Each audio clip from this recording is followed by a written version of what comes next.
are back. Okay, I'm sorry, everybody. We're outside in the IFB box that's connecting me to the rest of the world in television. It's okay, Jeremy. It's fun. We are here live outside in GMK land on the patio. Jeremy Teel joining us now from Texas Roadhouse, and other than working on the IFB system, which you can't do, we're here to talk about, obviously, grill safety. It's that time of year, and there's a lot of things that you can do wrong with the grill. What are some of the basic things that we need to do to avoid injuring ourselves while we cook some delicious food? Well, if you're not going to come out and let me cook the ribs for you, Dave, the most important thing actually is before you start grilling. You want to check your grill, obviously the gas line, things like that.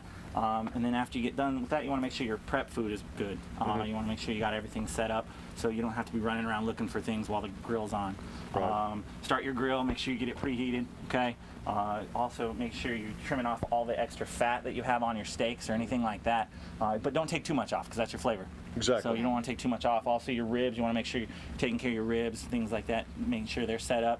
And then, you know, another thing is when you do start cooking, making sure that you have everything ready and you're going, making sure your sauce is hot. You don't want to, you know, obviously put cold sauce on any steaks or ribs or anything like that. And, you know, and if you do have a flare-up, which, you know, you're trimming the fat, trying not to get flare-ups, but if you do, it's really important not to throw water on there. A lot of people, first reaction is throw water on there. Don't do that. All right, it just makes it worse. Just shut your grill off, turn your gas off, put the lid back down.